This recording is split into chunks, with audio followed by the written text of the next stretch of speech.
Salut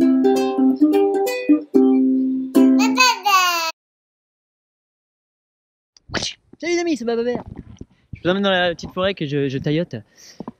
Je te montre mon cerveau, mon cœur, comment il fonctionne dans l'écosystème, dans le jardin, peu importe. Là, tu vois, je suis dans une petite forêt, un truc, et là, t'as un super bel arbre, etc., qui est touffu, etc. Donc maintenant, imagine que on est rétréci énormément et que ça, en fait, c'est un brocoli. Donc tu vois le brocoli qui est là, il est bien, il est exposé.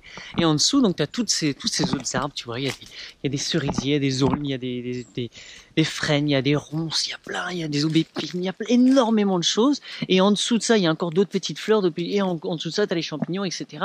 Bref, tu as des petits arbustes là, des moyens, des grands, des trucs. Là, celui-là, il est très grand, mais il y a les frênes qui sont en train de pousser au milieu. Dès qu'il y a un petit peu de lumière, hop, ça pousse. Quand les feuilles tombent, la lumière rentre, c'est d'autres plantes qui vont sortir.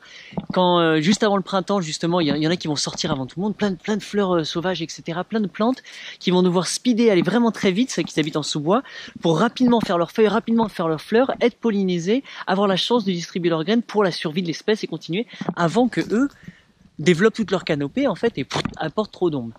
Mais au même moment qu'il y a l'ombre, qu'il y a tout ça en fait, et ben il y a des chenilles, il y a plein de bestioles qui viennent manger les feuilles qui retombent en caca et qui nourrissent perpétuellement. Et bref, et ça ensuite les bouts de branches, les machins, ça tu le connais le cycle de la forêt, genre c'est cool. Puis après t'as plein de bestioles qui passent dedans, que ce soit des oiseaux, même des mammifères, il y a des sangliers, il y a des chevreuils, il y a des écureuils, il y a des blaireaux, des renards, des machins, des poux, enfin bref. À tout niveau, c'est extrêmement dense. Donc moi, mon jardin, en fait, puisque je vois en fait que ce système marche très bien, je suis pas venu l'arroser, c'est génial, ça pousse dans tous les sens, il y a une grosse biodiversité. Je me dis, est-ce que je peux reproduire ça à petite échelle, donc en beaucoup plus petit, sur mon jardin? Donc là, on se balade sur la butte, là, t'es sur la butte de Baba, là. Et là-dedans, boum, des brocolis, tu vois, des choux, des machins, des trucs, des tomates. Oh, salut toi, tu piques. Bref, toutes ces choses-là. Et que en dessous, il y a aussi d'autres herbes qui poussent. Donc ces herbes, par exemple le frêne, toutes ces herbes qui poussent, généralement, toi, ce serait l'équivalent de tes mauvaises herbes. Tout ce que t'aimes pas, là, genre les gailliers, les gaillards, les oseilles, les rumex, les chardons, qu'est-ce qui pousse d'autre dans les buttes, enfin bref, un peu importe. Il y a plein de plantes comme ça qui poussent qu'au final, moi, je mange tout le temps, donc c'est génial. Donc moi, je suis toujours content de les voir. Par contre, quand je les mange pas, c'est celle-là que je vais utiliser. Je vais faire des coupes et je vais remettre au sol. Couper, remettre au sol. Pourquoi? Parce que cet arbre-là, si je le coupe et que je le remets au sol, ce qu'il va faire, c'est que tout ce carbone, toute cette énergie, toute cette bonté, elle va retourner dans le cycle du vivant. Donc la microbiologie, la faune, la flore du sol, tout ça va le reprendre et le refaire circuler. Et de là, des minéraux vont pouvoir repartir dans les arbres, repartir dans leurs feuilles, retomber au sol. Enfin bref, il y a énormément de cycles, ça fait dans tous les sens, c'est hallucinant. Donc à l'échelle d'une forêt, tu le vois facilement. Tu coupes, tu retombes. La chance, c'est que cet arbre-là, qu'est-ce qu'il va faire maintenant? Il va repousser 5-6 branches. En fait, c'est comme si j'avais fait un copisse, je sais pas comment tu dis, un copissage. Tu coupes vraiment ras et pouf, il repart et il renvoie des tiges qui referont des arbres, qui referont 5-6 arbres. Au même titre que certains arbres, je sais pas si tu vois de là, mais au fond, tu dis, waouh, c'est un arbre, il y a 6 branches. Ben oui, c'est qu'il a été coupé très jeune, il a commencé à grandir et voilà, ça y est, à la taille adulte, t'as vu ce que ça donne? Ça redonne 6 arbres. Donc cet arbre-là, je pourrais le couper et lui faire devenir 6 arbres, prendre beaucoup plus d'espace ici, etc.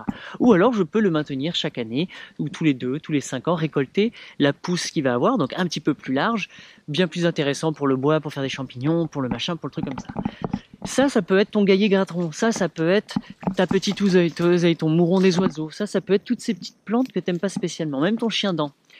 À chaque fois que tu vas faire des coupes de ces plantes-là, de toutes ces herbes, et que tu vas les remettre au sol pour que ils se refassent manger, ça va, au même moment, au niveau racinaire, ça va envoyer plein d'exudats. Donc, je t'ai dit, une grosse réaction au niveau des racines. Peut-être qu'il y en a qui vont justement se sacrifier, qui vont perdre, donc elles vont mourir, donc elles vont être remangées par la biologie, relancées, etc. Bref, une grosse activité biologique sur toute la surface de la racine, et plus encore, mais vraiment sur toute la rhizosphère, va commencer à s'activer. Ce qui veut dire que ça s'active, mais qui c'est qui est à côté? Eh ben, les autres. Les autres profitent de cette activité, de ce qui va se passer. En plus, comme je t'ai dit, toute cette branche retombe au sol. Donc, une fois que c'est retombé au sol, c'est reparti dans le cycle vivant, pas que pour cet arbre, mais pour tout le monde. Tous les insectes, toutes les bestioles qui vont avoir une relation avec ce bois qui est tombé, qui a été mort, il y a eu des larves qui sont rentrées dedans, vont pouvoir bénéficier de cet habitat qui va retourner ensuite en sol et redonner plus de fertilité. Donc en fait, tu te dis, la maison de cet arbre devient maison et devient sol, etc. Donc c'est pour ça que nous on fait notre maison en terre et en bois. Ben oui, forcément, parce que si un jour, dans 500 000, 10 000 ans, et ben on n'est plus là, elle est remangée par le sol directement, il n'y a rien qui reste. Même si tu avais du béton, au final, il sera enterré par les couches végétales. Mais bon, moi l'idée me plaît bien de faire de très peu de trucs comme ça. Bref, ce genre de pratique, tu peux le faire au sein de ton potager. Tu peux couper certaines plantes, tu peux les faire tomber, tu peux les planter pour les couper exprès, au même moment que tu cherches à avoir ces productions-là. Donc voilà, je te dis les légumes que vraiment tu cherches, ton aubergine, ton truc, tout ce que tu vas vouloir planter, puisque c'est eux que tu vas vouloir favoriser, c'est eux qui t'intéressent le plus. Mais au même moment, rappelle-toi qu'il y a tout ça, tout ce potentiel avec lequel tu peux jouer, interagir et qui est extrêmement nécessaire à la bonne vie, à la bonne circulation, au bien-être global de grosses plantes que toi tu veux faire avoir. Donc moi je le fais à la taille d'une petite forêt où justement il y a certains arbres que je coupe, par exemple les frênes je les couperai pour qu'ils se réexplosent, pour me recréer du bois en fait. Alors bien sûr l'acte de couper ça peut te faire oh non mais tu coupes un arbre. C'est quand tu comprendras vraiment le végétal, tu verras. Bref, il y a une relation qui s'établit entre, je leur parle, il y a cet échange, c'est voilà ce que je suis en train de faire. Mon intention est claire, elle est pure, elle est de bon sens pour la globalité, pour l'enrichissement de tous. C'est pas un acte cruel, un acte méchant, un acte pour vendre du bois parce qu'il faut que je fasse du pognon. Il n'y a pas cette intention qui pourrait être négative. C'est vraiment que de l'amour, de la bienveillance, de la bonté. Et oui, effectivement, je vais tailler à coups de sécateur. C'est pour ça que j'y vais au sécateur souvent. Pas pour lui, hein. Eux, je vais au sécateur et boum boum, je coupe. Donc toute la ronce là, je l'ai laissé tout elle s'est éclatée, etc. Et c'est le moment, je viens, clac, clac, clac, clac, clac, clac, je taille. Qu'est-ce qui se passe quand je taille? Ça se transforme en ça. Et ça, c'est de l'or, tu vois. Ça sèche, ça fait beaucoup de carbone. Et le carbone, c'est ce qui va nourrir quoi? Les champignons. Yeah, c'est bon, tu suis mes cours. Ça va nourrir les champignons. Ce qui veut dire qu'à terme, justement, c'est ce qui va justement aggrader perpétuellement le sol. Tous les petits bouts de bois qui tombent au sol, la même chose. Ça, ce sont des snacks. C'est un hot dog, ça, pour le sol. Tu vois, tout ça, c'est de la bonne qualité de nourriture. Et moi, je la multiplie, je le fais moi-même, je l'accélère. C'est ce qui va se passer naturellement. La ronce va pousser, va éventuellement grandir, sécher, mourir, tomber. Moi, comme je fais des chop and drop, je chop en anglais, tchac, tchac, tchac, tchac, tchac. En fait, je fais chop, chop, chop, chop, chop et je drop. Et donc, mes trucs au sécateur, je suis là, chop, chop, chop, je mets des petits coups partout. J'ai toujours un sécateur dans la poche, tu me crois pas? Tu vas dire, arrête Baba, tu fais pas ça, regarde.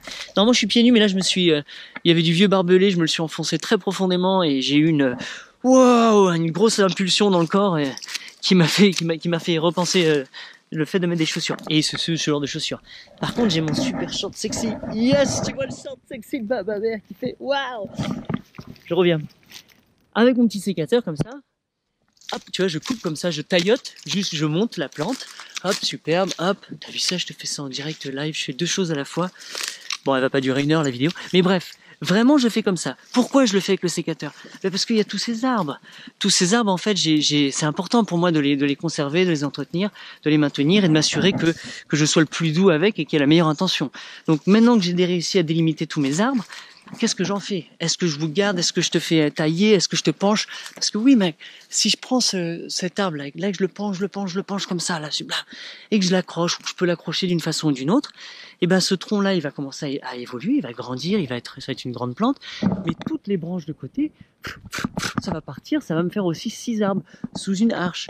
Donc tu peux commencer vraiment à t'éclater, à dessiner des forêts où tu passes dedans, des tunnels naturels. Oh, enfin, c'est génial. C'est un petit peu ce que je vais faire, je te montrerai sur d'autres trucs. Mais là, pour le cas de cette vidéo, c'est là où tu vois, tiens, il y a un petit frêne ici. Bon, il est jeune, est-ce que je peux le prendre et aller le replanter ailleurs? Parce que je te veux pas spécialement là. Sinon, bon, bah désolé, bienvenue, mais je te coupe, etc.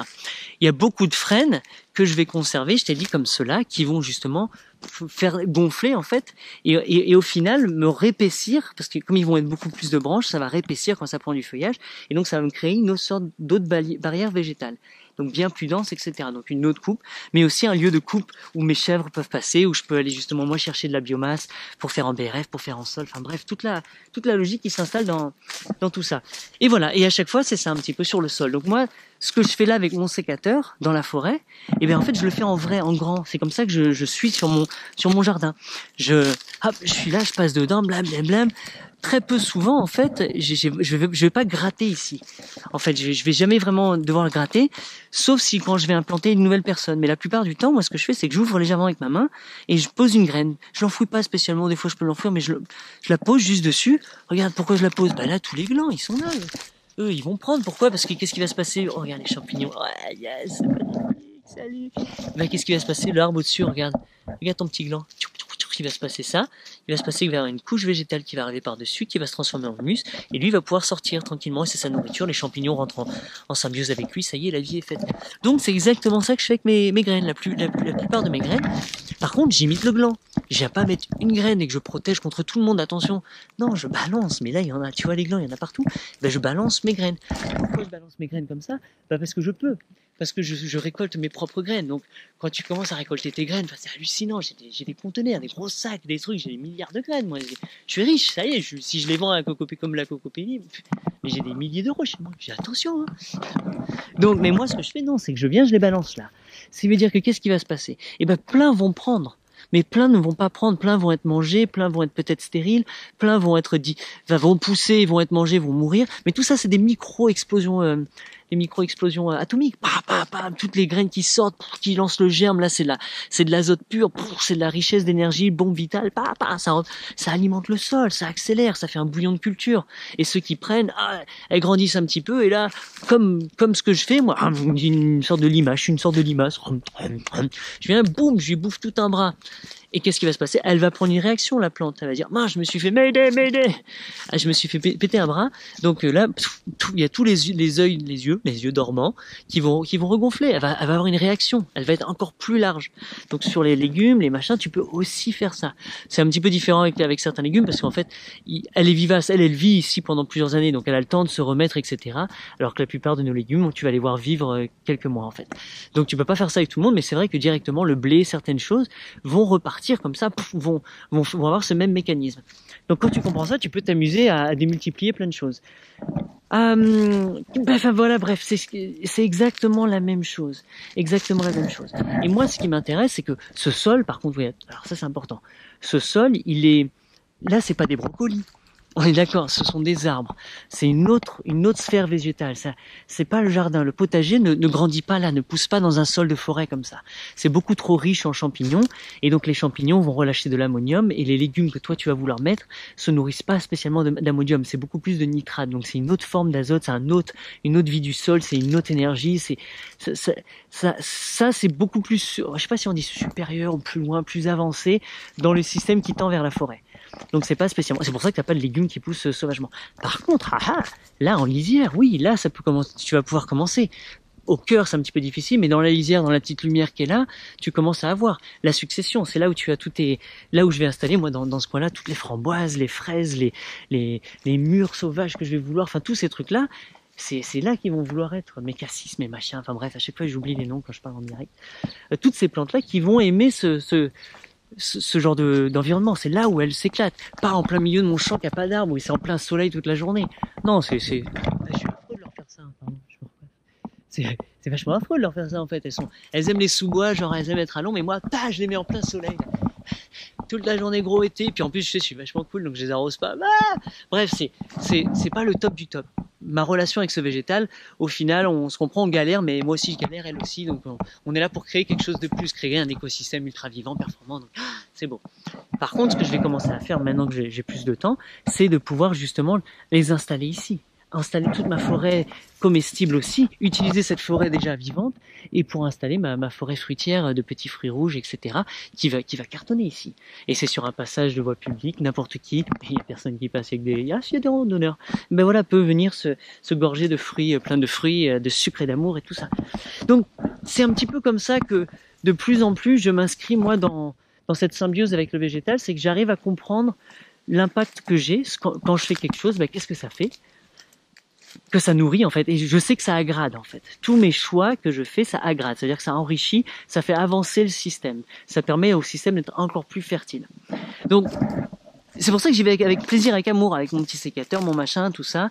Je m'éclate de temps en temps, je suis pas obligé de faire ça, je suis pas pressé pour faire ça. Si je le fais pas, c'est pas grave. C'est mon moment de détente. Il y en a qui vont nager, qui vont courir. Enfin, moi, voilà, je viens jardiner ma forêt. C'est super moment. Au moment, je plante la nourriture, je m'amuse, et puis je récolte, et puis je taillote pour subvenir à une grande partie de mes besoins. Donc par exemple, j'ai besoin d'énergie, j'ai besoin de feu, j'ai besoin de chaleur, j'ai besoin de lumière, j'ai besoin de ces choses-là. Et le végétal est la source de ça en fait. pour moi. C'est un végétal qui va perpétuellement se renouveler, qui va perpétuellement grandir et donner. Pourquoi? Parce que j'entretiens une relation saine avec le sol. Donc, il y a une relation symbiotique entre nous trois et on fait cet échange qui permet à l'arbre de continuer perpétuellement et ça se renouvelle et voici les nouvelles générations, les nouveaux arbres et le ti et le ti et le ta. Donc je me suis inscrit dans cette relation avec le végétal en pleine paix, en plein amour. Et donc eux maintenant ils peuvent effectivement me donner beaucoup plus. Tout le bois que je vais créer ici supplémentaire, c'est du bois que je vais pouvoir récolter perpétuellement. À chaque fois, je vais pouvoir en récupérer. Qu'est-ce que je fais aussi moi en échange? Souvent, un arbre, là par exemple le peuplier, le sureau, le figuier, des trucs comme ça, tu coupes une branche, clac, et tu vas et tu la replantes dans du sol, et si le sol est plus ou moins ok, ben la plante, qu'est-ce qu'elle fait? Elle balance des racines et ça redevient un arbre. Donc tu peux commencer, bon tu veux pas faire ça beaucoup trop non plus parce que c'est un clone, donc c'est mieux de repartir des graines, de repartir de chaque génération, si tu peux, hein, mais au début c'est vrai que ça aide vachement. Donc c'est un petit peu ce que je fais de l'autre côté, et donc j'agrandis cette forêt en fait. Là je lui redonne de la force, je la refais pousser un petit peu, je l'enrichis, pas comme elle le voudrait de façon spontanée, etc. Je l'accompagne, donc c'est un petit peu une forêt qui va me servir à moi, qui va me permettre de vraiment kiffer ma vie, d'avoir tous mes besoins et d'être au maximum autonome et en symbiose avec ça en fait. Donc et ça se dessine pas en 1 an, 2 ans, 5 ans, 10 ans, c'est une vie, c'est tout un... Mais au final, pour moi, c'est ça que j'ai envie de faire au quotidien, donc je continuerai. Mais ça, c'est vraiment c'est une stratégie qu'on met en place, un design, ce qu'on appelle, avec un système de pensée, comment je vais faire ça, et en attendant que tout ça pousse, qu'est-ce que je fais d'autre, comment je m'engage économiquement avec d'autres personnes, puisque je vais avoir besoin de certains frais pour acheter des sécateurs, si c'est ça, ou une GoPro pour pouvoir filmer. Bref, ça va me coûter de l'argent. Comment je vais créer cet argent? Donc moi, mon truc, c'est je vais utiliser et mon cerveau et mon cœur, donc je donne de ma personne, puisque c'est avec les gens que j'échange de l'argent. Donc quand j'ai besoin d'argent, je vais échanger avec des êtres humains. Et je dis, salut les êtres humains, j'ai quelque chose, j'aimerais bien vous vendre un truc, j'aimerais bien pouvoir récupérer des euros de vous, parce que comme si c'est pas moi qui les ai les euros, puisque j'en ai besoin, quelqu'un de vous les a en fait. Voilà. Donc qu'est-ce que je peux faire pour entrer en relation avec vous? Et donc moi, c'est l'échange d'expériences humaines, l'échange d'informations, l'échange de tout ça. C'est de l'art, pour moi ça c'est du film. Je fais des films éducatifs, donc c'est un petit peu ça que j'offre en échange, tu vois. Où maintenant je peux, comme je sais démultiplier les plantes, je peux prendre des plantes et les vendre à d'autres personnes. C'est pas dans un but, je vais me faire plein de pognon. C'est dans le but de répandre la petite plante avec qui je travaille. Salut toi, tiens, je vais te faire, tu vas partir vers l'île, boum, et hop, je te vends à quelqu'un qui lui est très content de me donner 3 euros pour la plante, qui repart, etc. Enfin bref, il y a multiples façons de rentrer en connexion avec les humains, de créer de la richesse, de l'argent, en se servant de façon très simple et honnête et en paix du végétal, de l'animal, de la microbiologie, de soi-même, de tout. Enfin, il y a plein de façons. Il y a certaines choses, moi, que je ne veux pas faire. Je ne veux pas faire de l'achat-revente. Je veux pas faire de la masse, je veux pas faire de la production, je veux pas faire beaucoup. C'est pas du tout quelque chose qui, moi, me plaît et qui me donne envie. Peut-être que toi, donc vas-y, kiffe, vas-y à fond. Moi, ça m'intéresse pas. Moi, j'aime créer du contenu.